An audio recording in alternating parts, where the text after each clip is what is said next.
אתם מאזינים לפשוט עברית עם עומר גלילי.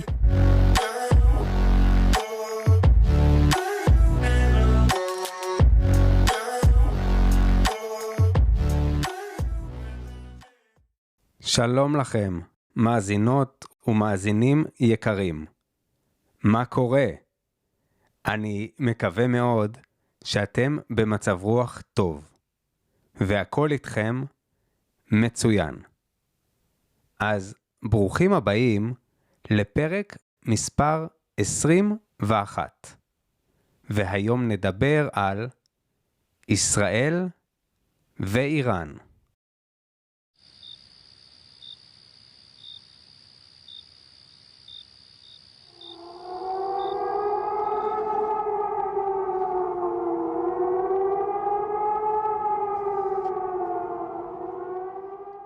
בלילה שבין ה-12 ל-13 ביוני, בשעה 3 בבוקר, נשמעה סירנה עולה ויורדת בכל רחבי ישראל. זמן קצר אחר כך צפצפו בחלק מהמקומות גם הטלפונים הסלולריים.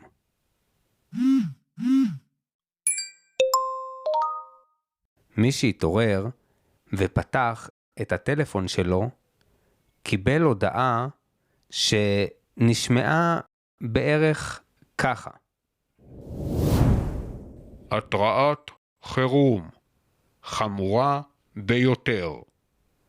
בשל הערכות לאיום משמעותי, יש להישמע להנחיות פיקוד העורף, המופצות ברגעים אלו בכלל אמצעי התקשורת. עד אז, איש מהאזרחים במדינת ישראל לא ידע שבאותו הרגע מתרחשת המתקפה הגדולה ביותר שישראל עשתה אי פעם נגד איראן. מאות מטוסים ישראלים תקפו מעל 100 מטרות ברחבי איראן. מתקני אורניום בעיר נתנז, בסיסי טילים בעיר תבריז, מחסני נשק בעיר קרמנשה, ועוד עשרות דירות שבהן ישנו באותו הזמן מפקדי הצבא ומדעני האטום של איראן.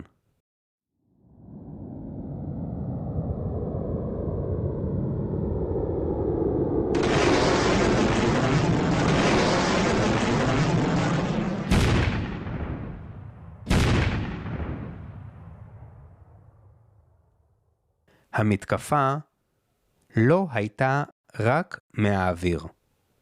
יחידות הסייבר של ישראל פגעו מרחוק באמצעי התקשורת של הצבא האיראני.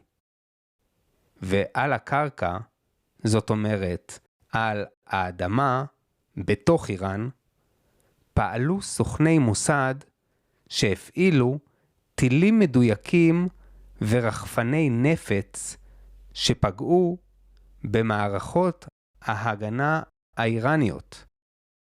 רחפני נפץ נקראים באנגלית explosive drones, ובספרדית drones explosivos. בבוקר, כשכולם התעוררו ופתחו את הטלפונים שלהם או את ערוצי החדשות בטלוויזיה, הבינו אזרחי ישראל וגם אזרחי איראן שעכשיו הם נמצאים במלחמה. לא מלחמה קרה או מוגבלת כמו זאת שהייתה ביניהן קודם, אלא מלחמה ישירה של מדינה מול מדינה, עם מטוסי קרב ישראלים שמפציצים באיראן וטילים איראנים שנוחתים בתוך ישראל. אבל איך בכלל הגענו למצב הזה? ומתי ולמה התחיל הסכסוך שבין ישראל לאיראן? אם זה מעניין אתכם ואתם רוצים לשמוע, אז בואו איתי לסיבוב קצר. כי מסוכן עכשיו להיות הרבה זמן בחוץ. אתם גם יכולים להגביר את הווליום באוזניות, אבל לא יותר מדי, כדי שתוכלו לשמוע אם יש במקרה אזעקה. טוב, קדימה. נראה לי שעכשיו יש קצת שקט, והמצב רגוע. אז מה אתם אומרים? שנתחיל?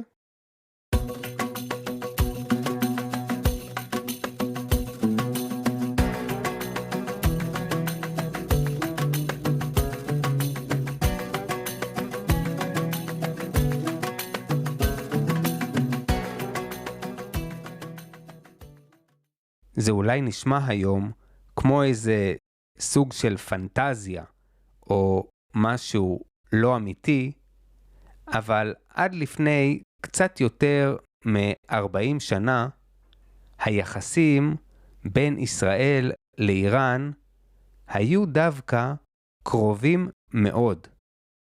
ישראל, שהייתה אז תחת אמברגו של מדינות ערב, קיבלה מאיראן נפט במחיר טוב, ובתמורה היא מכרה לאיראן טכנולוגיות, נתנה לה הדרכה צבאית, ואפילו עזרה לה בחקלאות.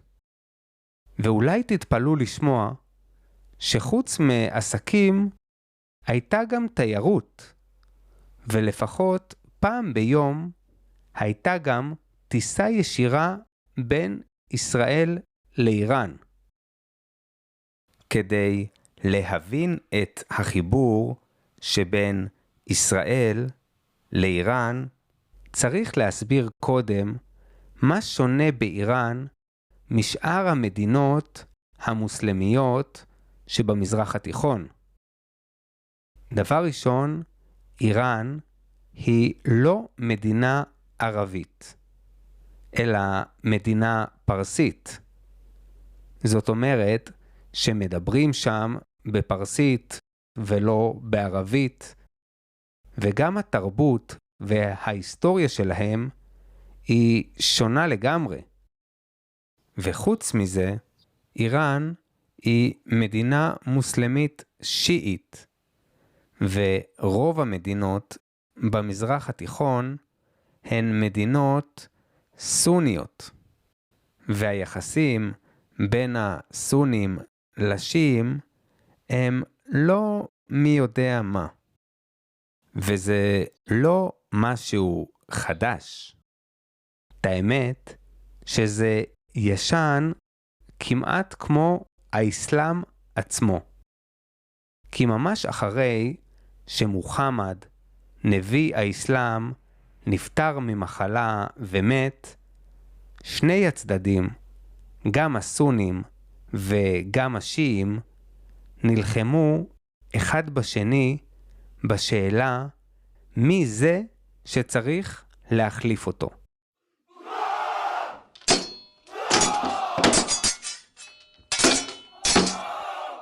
ואותו ריב שהתחיל בסוף המאה השביעית לספירה, נמשך במובן מסוים גם היום, ועדיין משפיע על הפוליטיקה והיחסים בתוך העולם המוסלמי.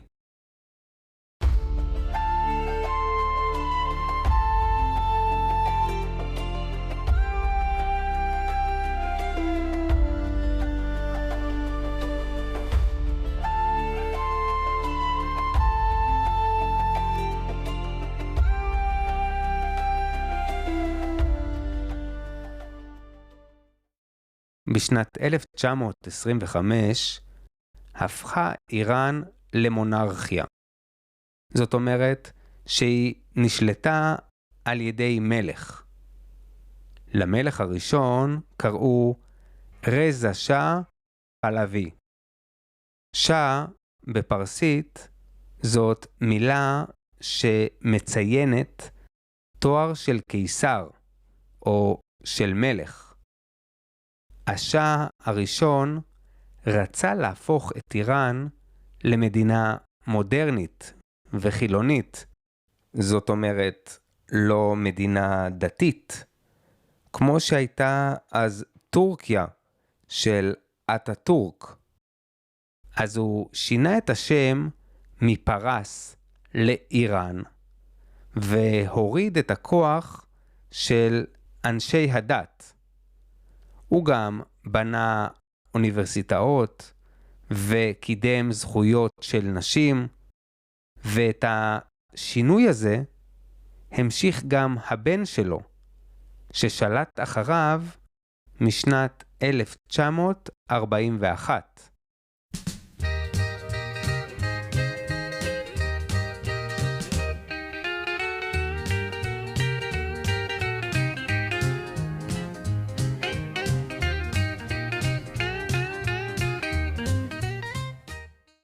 בתקופה של הבן, נשים כבר יכלו ללבוש בגדים מערביים וללמוד באוניברסיטה, ואפילו להיבחר לפרלמנט האיראני. באותה תקופה גם לא הייתה בעיה להציג סרטים מערביים באיראן, או להשמיע מוזיקה מערבית, ואפילו היה גם אלכוהול בחלק מהמסעדות שפעלו בערים הגדולות. כמו ישראל, גם איראן הרגישה בתקופה הזו די מבודדת. היא הייתה מוקפת כמעט מכל הכיוונים במדינות ערביות סוניות שלא ממש חיבבו אותה. איראן הייתה שיעית, שזאת כבר בעיה לסונים. היא לא הייתה ערבית, שגם זה קצת מפריע. אבל הכי גרוע זה שהשאה פעל נגד הדת המוסלמית, ולא רק זה, הוא גם היה פרו-מערבי. ובתקופת המלחמה הקרה, כשכל מדינות ערב תמכו ברוסים, זה היה מאוד בעייתי מבחינה פוליטית להיות בקשר עם מדינה כמו איראן. וזאת הסיבה שזמן קצר אחרי שמדינת ישראל הוקמה, כבר התחילו קשרים בינה לבין איראן. קשרים שיכולים לקרות רק בין שתי מדינות שחייבות להסתדר יחד בשכונה קשה שבה אף אחד לא רוצה להיות חבר שלך. היחסים החמים בין ישראל לאיראן נמשכו בערך 30 שנה. למרות כל הקשיים והמלחמות של ישראל עם המדינות השכנות שמסביב. אבל אז, דווקא כשהכל עבד מצוין והקשרים נראו חזקים מתמיד, משהו קרה. רגע לפני שממשיכים, אני רוצה לבקש מכם משהו קטן. אם אהבתם את הפודקאסט ואתם מרגישים שהוא עוזר לכם ללמוד עברית, אתם מוזמנים לתמוך בי דרך אתר קופי. הלינק שלו נמצא באינפו של הפרק, וגם בדף הפייסבוק שלי. זו דרך פשוטה לתרום לפודקאסט, ולקבל גישה לתכנים מיוחדים שפתוחים רק לתומכים. התרומה היא קטנה, אבל בשבילי היא משמעותית מאוד, ועוזרת לי להמשיך ליצור פרקים איכותיים. ועוד דבר, אם בא לכם לעבוד עוד על העברית שלכם, אפשר גם לקבוע איתי שיעורים פרטיים אונליין. אל תדאגו, לא חייבים ללמוד קשה. אפשר פשוט לדבר עברית וליהנות. אז תזכרו את כל זה, כי עכשיו אנחנו חוזרים לפרק. תראו, לשלטון של השאה, ואת זה אני אומר כמובן במבט לאחור, היו הרבה מאוד בעיות. הוא היה מושחת. מושחת באנגלית זה corrupt, ובספרדית קורופטו.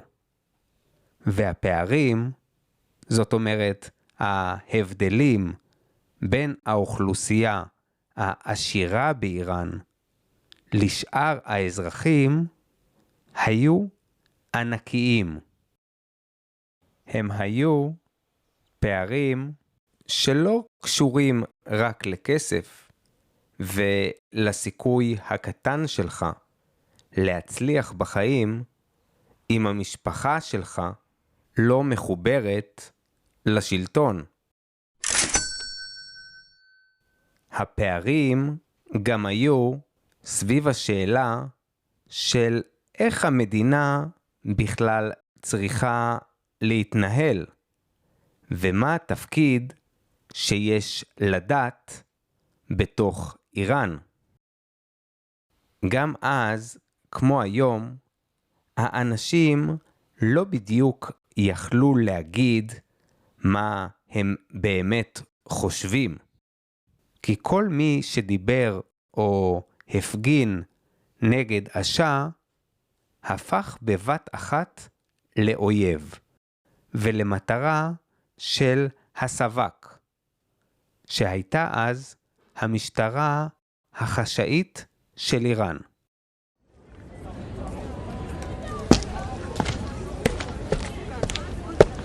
היי, אתה. כן, אתה. תהיה בשקט וכנס לאוטו. אל תדאג, אנחנו רק צריכים לדבר איתך.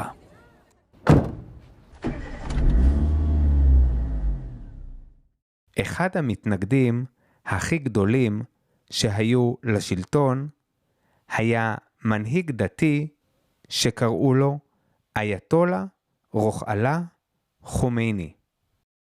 חומייני העז לדבר נגד השלטון באופן פומבי, זאת אומרת באופן גלוי. אבל בגלל שחומייני היה איש מאוד מכובד ואהוב בציבור האיראני, השלטון פחד לפגוע בו, ובמקום זה הוא החליט לגרש אותו, זאת אומרת להוציא אותו מחוץ לאיראן, מתוך המחשבה שככה הכוח וההשפעה שלו ירדו. בשנת 1964 חומייני עבר לגור בעיראק, שגם היא מדינה עם רוב שיעי. אבל גם כשחומייני עבר לעיראק, הוא המשיך לדבר נגד המשטר של השאה. ובשנת 1978 לשאה כבר נמאס, והוא לחץ על סדאם חוסיין, שהיה אז שליט עיראק, להוציא את חומייני ולא לתת לו לחזור. זאת הייתה טעות גדולה, כי חומייני עבר לצרפת, ושם זה כבר היה אחרת לגמרי.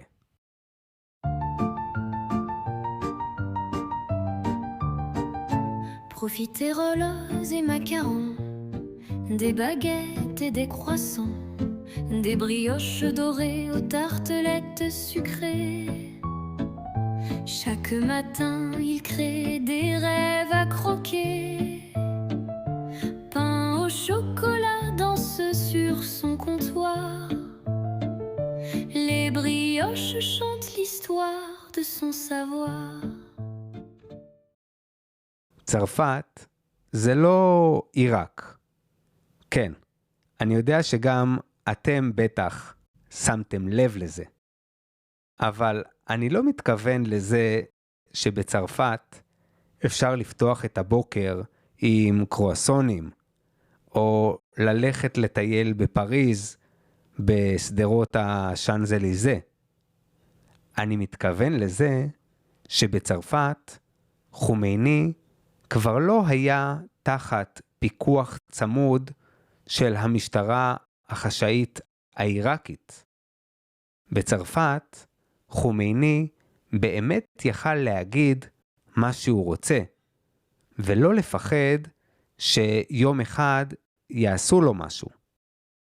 בצעד חכם בחר חומייני שלא לגור בבניין יוקרתי באמצע פריז, איפה שכל המנהיגים הגדולים נמצאים, אלא במקום זה הוא החליט לעבור לכפר שקט שנמצא מחוץ לעיר.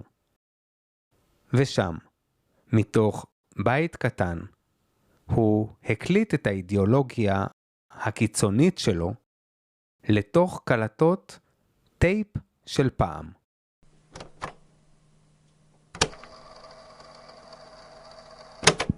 اگر او راست میگد که میخواد مصالحه کند به خواست ملت عمل کند و او این است که او برود مشغول کاری دیگه بشد.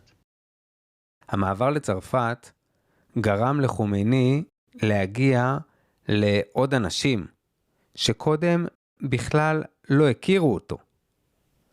בכל יום מחוץ לבית שלו עמדו עשרות ולפעמים גם מאות אנשים שבאו לשמוע אותו מדבר, וגם לקחת איתם קלטות, שאת חלקן ניסו גם להכניס לתוך איראן.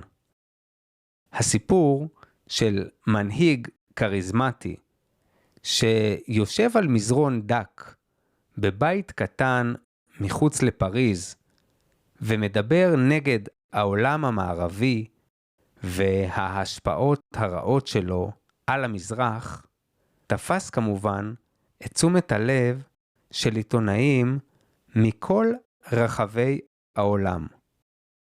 והם התחילו לכתוב עליו ולתת לחומייני פרסום שהוא אפילו לא חלם.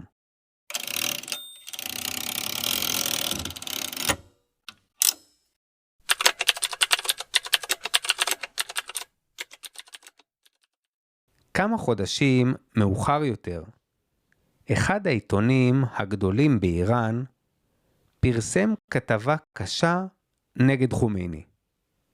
בכתבה האשימו את חומייני בזה שהוא מושחת, ושהוא לא איש דת אמיתי, אלא בוגד, שפועל בשביל אינטרסים זרים.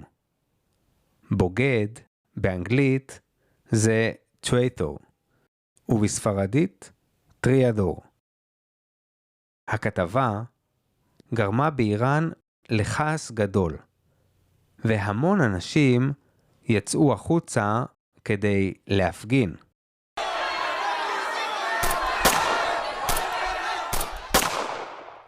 השלטון של השאה ניסה להפסיק את ההפגנות בכוח, והרג מאות רבות של אנשים. אבל במקום שזה יעצור את ההפגנות, זה רק חיזק אותן. וככל שעבר הזמן, יותר ויותר אנשים מכוחות הביטחון של השאה החליטו לעבור לצד המפגין, או שפשוט הם הורידו את המדים ולא התערבו יותר במה שקורה.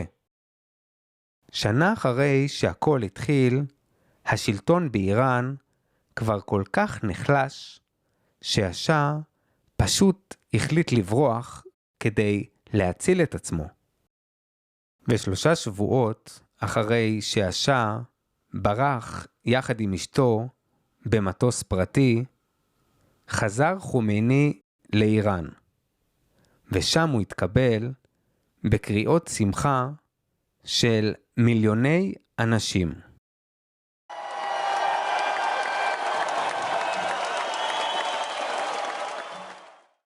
אחרי שחומייני חזר ועלה לשלטון, הקשר שבין ישראל ואיראן השתנה מקצה לקצה. השלטון החדש ראה בישראל, כמו גם בארצות הברית, אויבות של האסלאם. אבל בעוד שאת ארצות הברית חומייני רצה להרוס בתור רעיון, את ישראל הוא רצה להרוס באופן פיזי. כי מבחינתו המזרח התיכון אמור להיות אזור מוסלמי, כזה שנקי מהשפעות מערביות, ולישראל בתור מדינה מערבית וגם יהודית אין בכלל מה לחפש שם.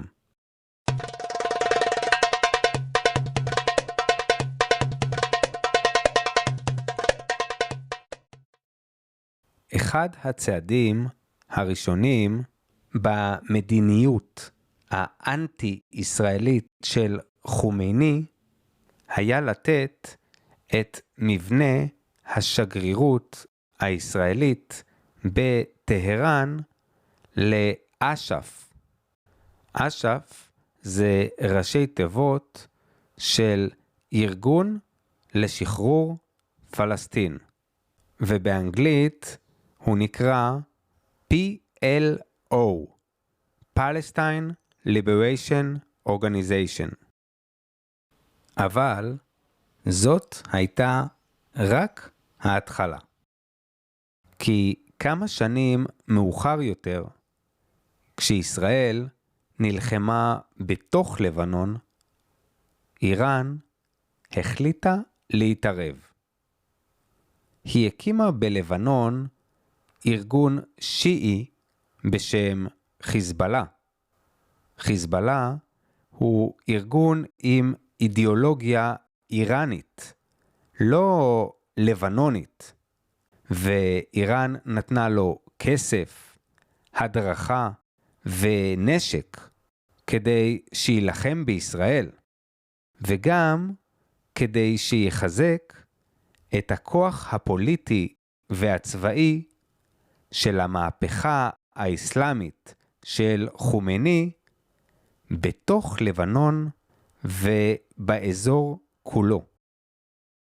בשנות ה-90, אחרי שאש"ף של ערפאת ניסה להגיע להסכם עם ישראל, עברה איראן לתמוך בארגונים פלסטינים אחרים, שהייתה להם אידיאולוגיה קיצונית יותר כלפי ישראל, כמו חמאס והג'יהאד האסלאמי. ומהצד השני עמדה ישראל, שניסתה למנוע מאיראן להעביר נשק וכסף לארגוני הטרור. היא עשתה את זה בחשאיות, זאת אומרת, בלי הרבה פרסום ורעש. מדי פעם התפוצצה איזה מסעית תחמושת במדבר, או אונייה התקלקלה פתאום באמצע הים, או איש שכולם חשבו שהוא בסך הכל עובד בבנק, אבל הייתה לו עוד עבודה בשביל האיראנים. רגע, אני פותח. כן? מי אתה? טוב, בוא נגיד שבאותו יום הוא כבר לא הגיע לעבודה. וככה זה המשיך, במשך הרבה מאוד שנים. אבל בתחילת שנות ה-2000, משהו השתנה. באותן השנים, איראן התחילה לפתח נשק גרעיני. זאת אומרת, פצצת אטום. וזה גרם לישראל לפעול נגדה בצורה הרבה יותר אקטיבית. כדי למנוע מאיראן להשיג נשק גרעיני, ישראל התחילה לחסל, זאת אומרת, להרוג מדענים איראנים. לא את כל המדענים האיראנים כמובן, אלא רק כאלה שהיו קשורים לפרויקט של הפצצה הגרעינית. חוץ מזה, היא כנראה גם עשתה פעולות סייבר שהצליחו לפגוע בפעילות של אתרי הגרעין האיראנים.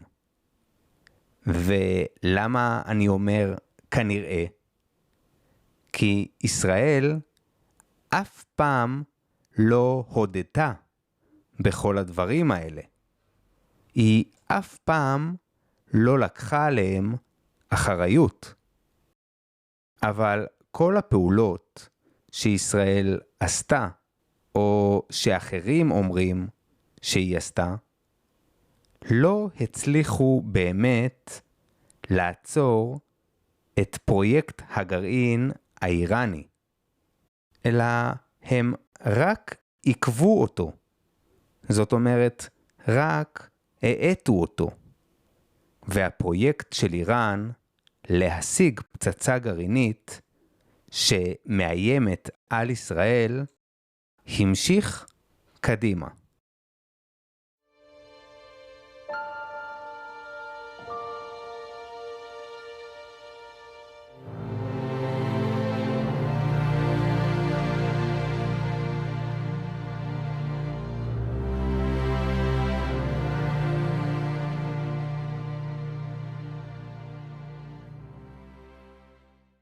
אחרי המתקפה של חמאס ב7 באוקטובר, משהו מאוד רציני השתנה בתפיסה הביטחונית בתוך ישראל. דבר ראשון, לישראל היה ברור שהיא לא יכולה יותר לחכות ולראות איך האויבים שלה הולכים ומתחזקים מהצד השני של הגבול, מבלי לעשות להם כלום.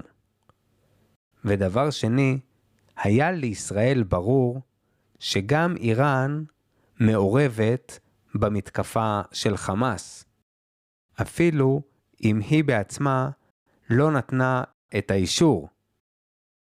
בזמן המלחמה של ישראל מול חמאס, מול חיזבאללה ומול החות'ים, איראן לא ישבה בצד ולא עשתה כלום, אלא היא המשיכה לתמוך באויבים של ישראל, עם נשק ועם ידע, והייתה מעורבת מאוד בכל ההחלטות. אבל את כל הדברים האלה ישראל ידעה, ובחודש אפריל משנת 2024 תקפה ישראל את מבנה השגרירות של איראן בדמשק, וחיסלה קצינים איראנים בכירים שהיו שם. האיראנים הבטיחו לנקום, ועוד באותו החודש הם ירו בחזרה על ישראל.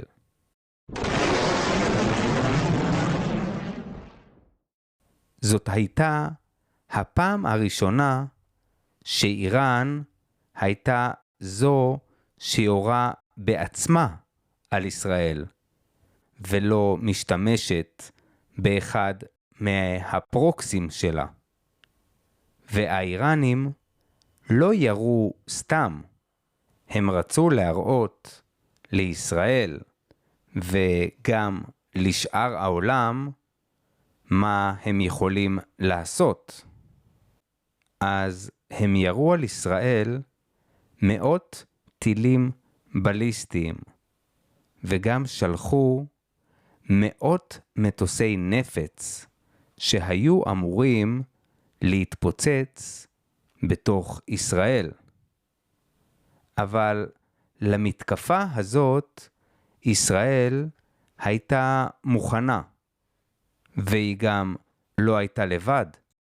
הרבה מאוד מדינות באזור וגם ארצות הברית עזרו לישראל להשמיד את מטוסי הנפץ באוויר, וגם מערכות ההגנה נגד טילים של ישראל הצליחו לפגוע כמעט בכל הטילים שאיראן שלחה.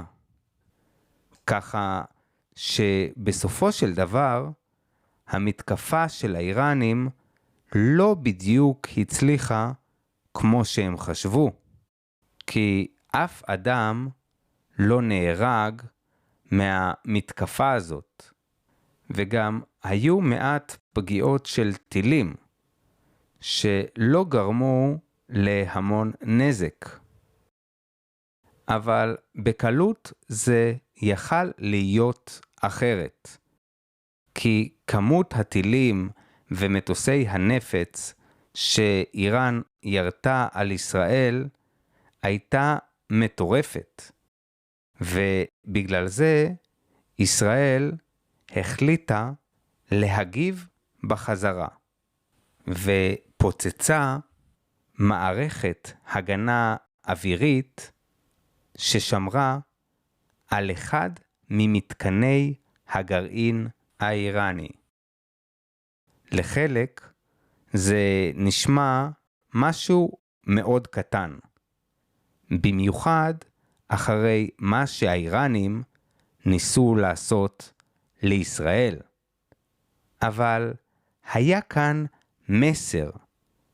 זאת אומרת שהיה כאן משהו שהישראלים רצו להעביר לאיראנים. והמסר הזה היה שאם ישראל רוצה, אז היא יכולה גם לפגוע במתקני הגרעין האיראנים. וכל מערכות ההגנה נגד מטוסים לא יעזרו לאיראן. כמובן שגם על המתקפה הקטנה הזאת, איראן הבטיחה לנקום. זאת אומרת, להחזיר בחזרה לישראל. אבל הזמן עבר והם לא עשו כלום. ומאז אף צד, גם ישראל וגם איראן, לא תקפו יותר אחת את השנייה. לפחות לא באופן ישיר. אבל אז התחילה מלחמת חרבות ברזל. והמלחמה הזאת לא רק שינתה את המציאות של ישראל וחמאס, אלא שינתה את המציאות במזרח התיכון כולו.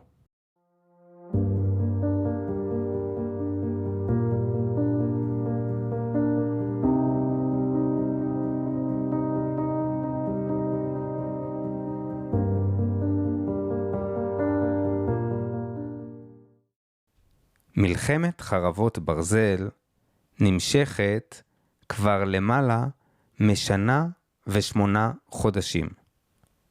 בזמן הזה הצליחה ישראל להחליש מאוד את ארגוני הטרור שאיראן עוזרת להם, כמו חמאס, ג'יהאד איסלאמי וחיזבאללה. גם הסיטואציה הפוליטית בסוריה ועיראק, שהן בעצם המדינות שעוברות בדרך מאיראן לישראל, גם המציאות שלהן כבר לא הייתה אותו הדבר. השלטון החדש בסוריה, שהוא עכשיו סוני, כבר לא רוצה לעזור יותר לאיראנים, ולא נותן להם להעביר אנשים ונשק דרך סוריה אל הגבולות של ישראל. ואותו דבר גם בעיראק. גם הם מפחדים להיכנס למלחמה. ויש עוד דבר שהשתנה, שהוא לא פחות חשוב. וזה התמיכה של ארצות הברית בישראל.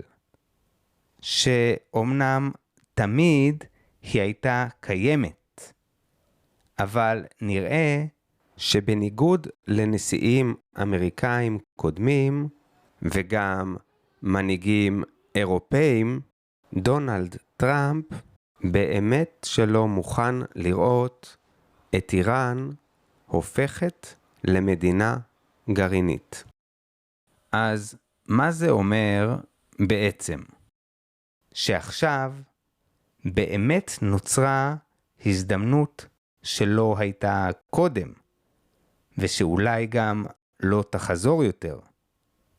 ואם לוקחים בחשבון שאיראן הייתה מאוד קרובה לסיים לבנות פצצה גרעינית, אז אפשר אולי להבין למה ישראל הרגישה שהיא חייבת לפעול ולעשות משהו לפני שיהיה מאוחר מדי.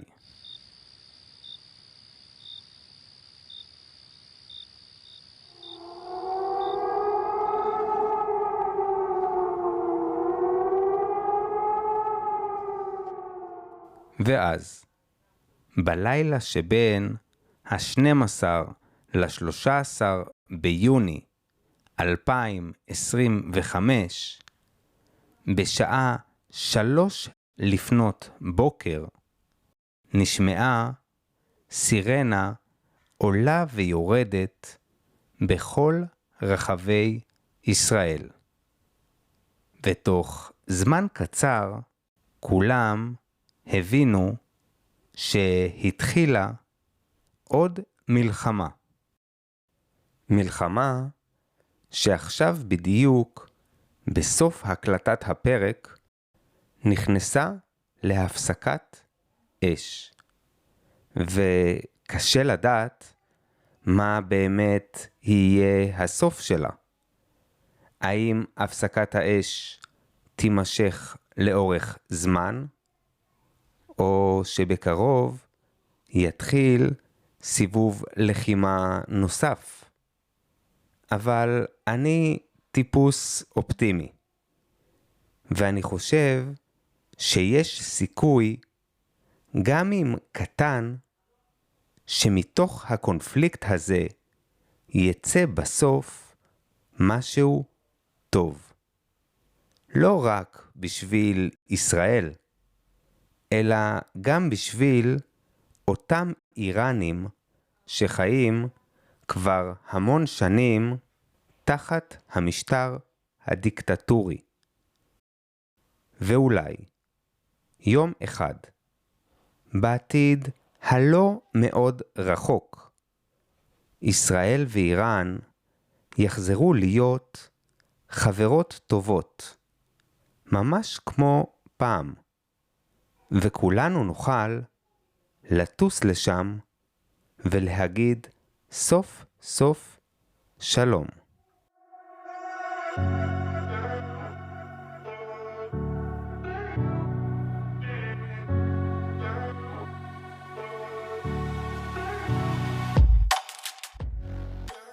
זהו, זה הכל להפעם. אני מזכיר לכם שאם אתם אוהבים את הפודקאסט, אתם יכולים לדרג אותו בספוטיפיי, או לעשות לו לייק ביוטיוב. זה יעזור לי מאוד להגיע לעוד אנשים. כל מה שנשאר לי זה לאחל לכם המשך יום מקסים.